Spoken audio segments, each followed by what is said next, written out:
are going to look at the 7 perspectives of psychology today. So there we go, get the screen right. And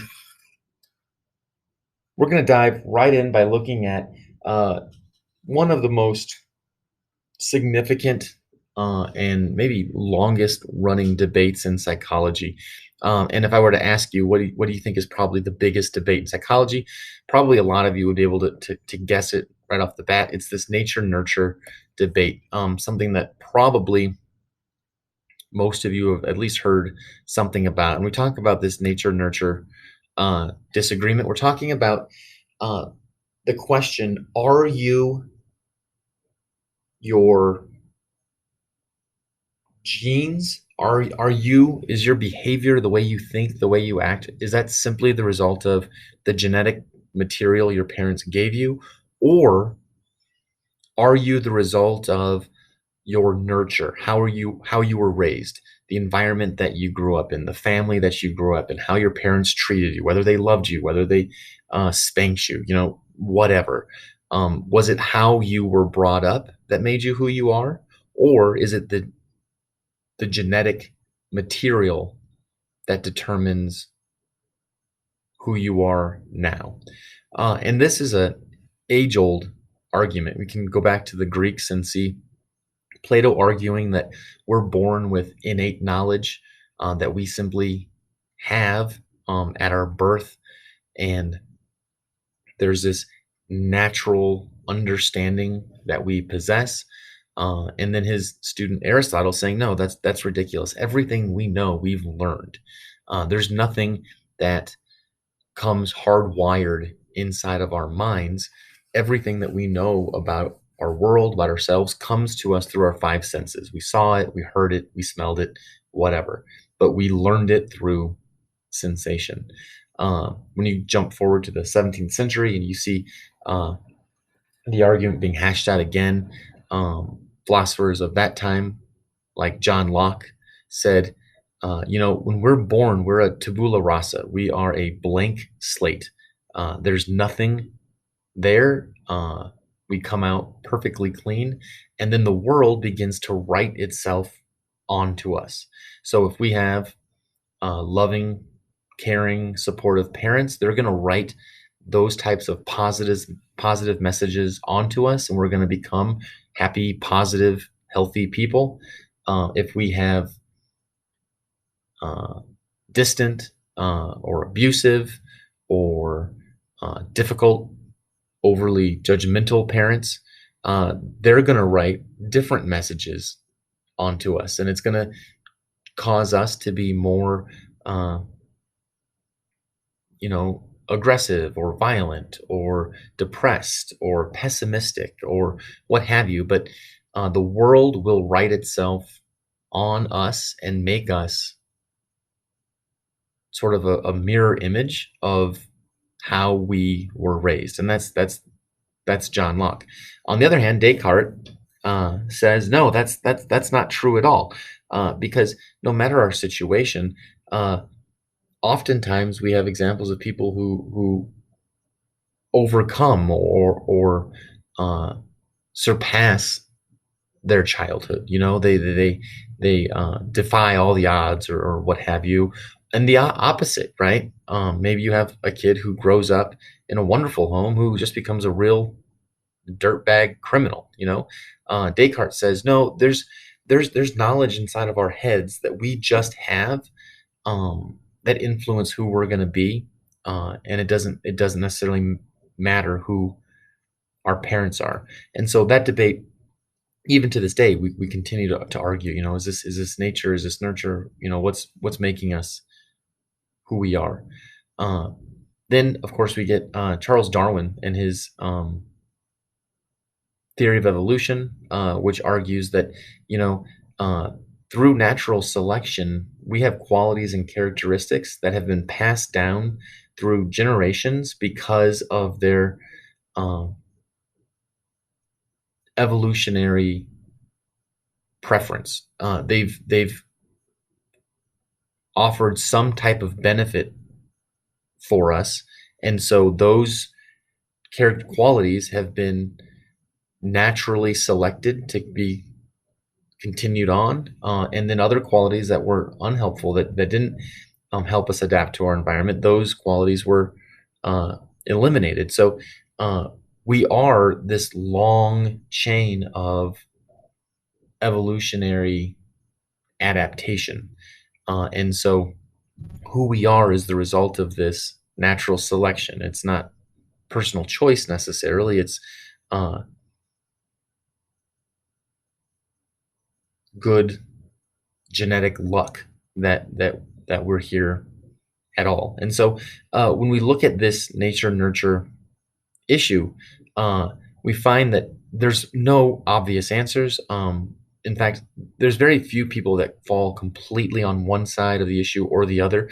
People tend to say, nature is going to determine your ceiling. Nature is going to determine, you know, how high up the ladder you can climb, but your nurture is going to determine how close you actually get to that ceiling. So maybe you're by, maybe you have the genetics to be the greatest swimmer in the world. But unfortunately, you don't have the work ethic to get in the pool every morning and do the hard work necessary to become that. So maybe naturally you should have been a great swimmer, but as a result of your nurture, because you don't have that passion and that drive, you're never going to actually meet the potential that you could have otherwise had. And so when we look at how we analyze our behavior, how we analyze the way we think, usually we don't fall into just one category or the other. We see that as kind of this interplay of several different factors. And so we're going to look at three of those factors right now: the biological, who we are physically, our genes; the psychological, the influence of our learning, the influence of our own cognition, our own choices; and then the socio-cultural, the outside impact of our community, of the culture that we live in, the part of the world and the time and place that we're placed. Because obviously, I think we'd all agree that had you been born at a different time or in a different country, probably that would change who you are. And so there's also that outside social piece to it. So put together, these three give us this biopsychosocial approach. All three placed together um, help explain our behavior or the way we think. And so um, the biological influence says your genetic predispositions, the way your brain works, your hormonal levels, all of those things are going to impact who you are and how you behave. And we also know that we have psychological influences. The family that we grew up in taught us how to react in certain situations, how to behave. If you grew up in a family that was really um, outwardly uh, showing of emotion and love, they hug a lot, all those things. You're probably going to be a lot different person than if you grew up in a family that was really cold and didn't show emotion and didn't, you know, have that type of interaction. It's gonna have an influence on who you become. And then of course, the society that you live in is also going to impact your behavior. Some activities are encouraged, others are considered taboo, and of course, those societal rules are gonna put a lot of pressure on you to be certain ways. And so, if we look at uh, who we are today, I think we all can say, yeah, I see that I can clearly see this biological influence. I can see the psychological aspects, and then of course I see the sociocultural influences as well. So uh,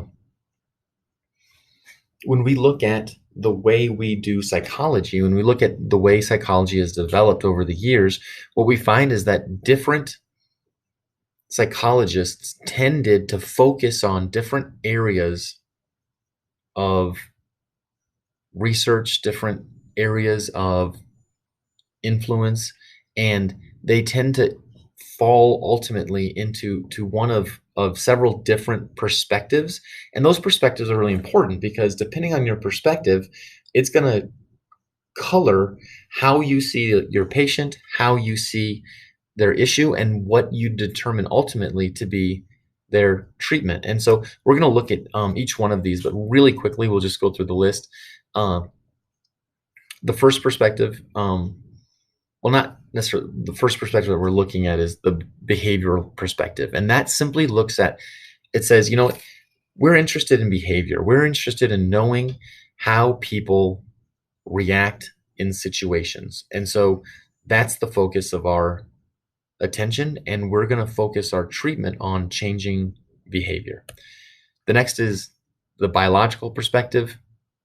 This says if we are our genes, if we are our bodies, if we are our brains, then if there's a problem with someone's psychology, there's a problem with their biology. And then the solution is going to be to uh, run tests, find out what's wrong, and then fix it.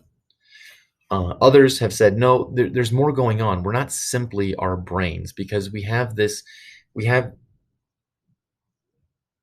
a mind as well. There's an aspect of us that exists beyond simply the cells inside of our brain, and so we have to look at the way we think because thinking is really complex, and thinking dictates how we see our world. And so if there's a problem with our behavior, if there's a problem with how we're feeling, there's probably a problem with how we're thinking. And if we can change the way we think, we can change the way we feel. Uh, Next is the evolutionary approach, which goes back to what we're talking about with Darwin. Our behavior, our characteristics, our qualities are the result of this long chain of natural selection. And so, if you want to understand our behavior, you have to look at the evolutionary advantages that type of behavior has produced, and see the world through that evolutionary lens. Others have said, no, there's more to us than simply survival. We actually seek happiness. We actually seek fulfillment, and uh, all of our actions, in one way or another, are an attempt to meet the requirements for that self fulfillment, for that happiness, to feel loved and accepted. And when we have problems in our life, it's because we're not understanding the barriers that we're creating for ourselves, and that's keeping us from that happiness. And so if we can understand those barriers, we can remove them, and we can live a happier, more fulfilled existence. uh, we also have the psychodynamic. This is Freud's perspective, that we talked a little bit about how we have unconscious desires that come up from our childhood traumas, and they move and drive our behavior. And if we want to change our behavior, we need to tap into those unconscious thoughts and fears, or and what have you, deal with them, pack them away, and then move back on. And then lastly, we have that social cultural piece, which just basically says, uh, we are the community that we live in. And so if we're going to understand who we are as people, we have to understand the community that we live inside. So to look a little bit more closely at each one, that psychoanalytic, we already talked about it. So Freud basically says, you know, our mind is this giant iceberg, and only about 10% of that iceberg sticks out of the water, and that's our conscious mind. Everything else is the unconscious, and it lives below water, and all of that unconscious influence is really unknowable to our conscious mind. It's only through therapy, and through tapping into the what lurks below the sea level, that we can even understand what's really pushing us to act certain ways and to think certain ways. And so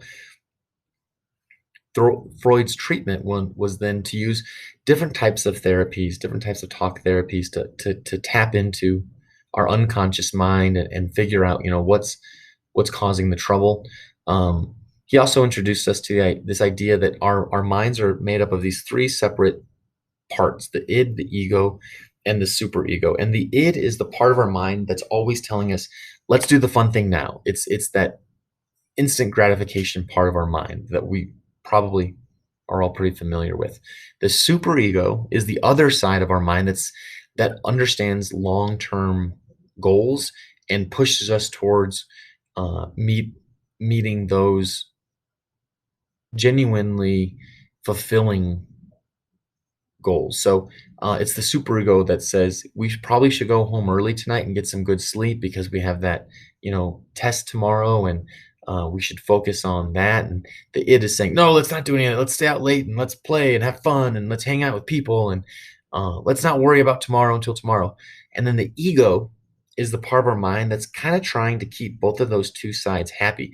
The ego says, look, id, I want to have fun too, but tonight superego's right, we're going to study, and then on Friday you're in charge. And so the ego is kind of tries to play the mediator between the two. It's not that he's always trying to choose one over the other. He's trying to keep both happy, and that's kind of the struggle that I think all of us can kind of relate to, right? Next, the humanist perspective comes to us from a couple different guys, especially Rogers and Maslow developed this perspective that says humans desire genuine happiness. And genuine happiness is recognizing who you really are, being comfortable with who you are, and being able to live out your best life, to know what you really want in this world and be able to seek after it. And for most people, that's not possible. Most people get tripped up somewhere along the way.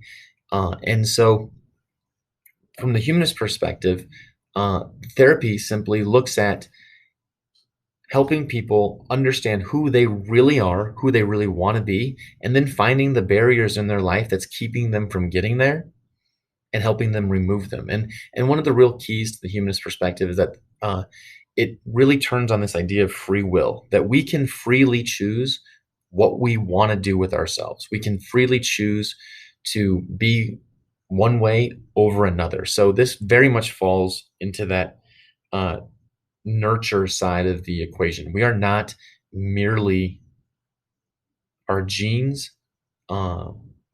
We can become who we want to become. We're not locked into any one thing.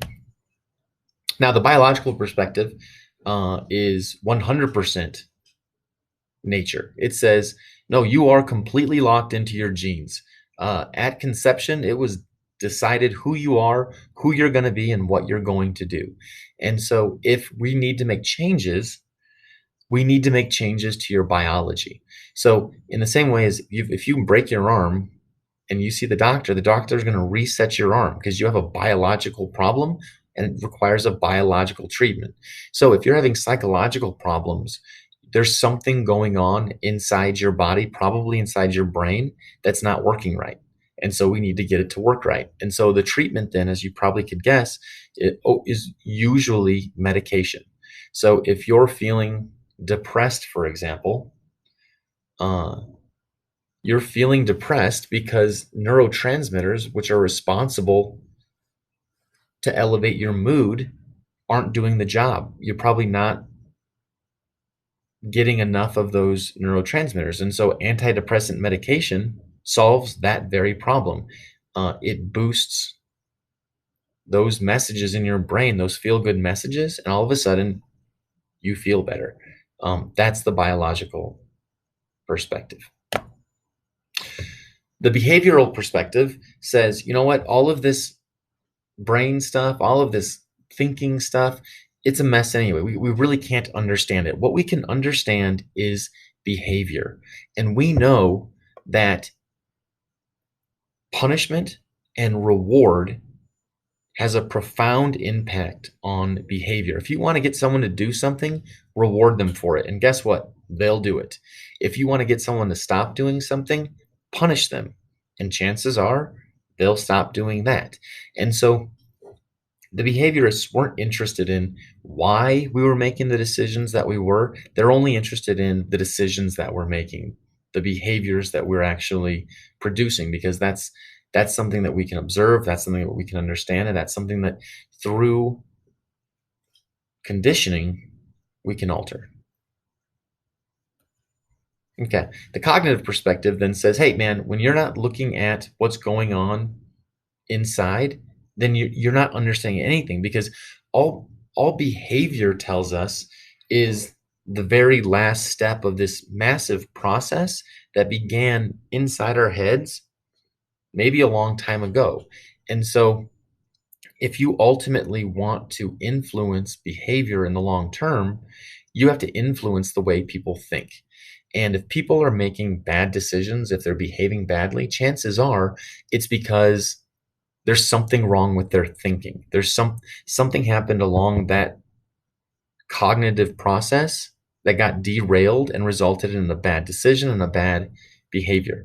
And so if we can map out the thinking, we can fix it. And that's the cognitive perspective.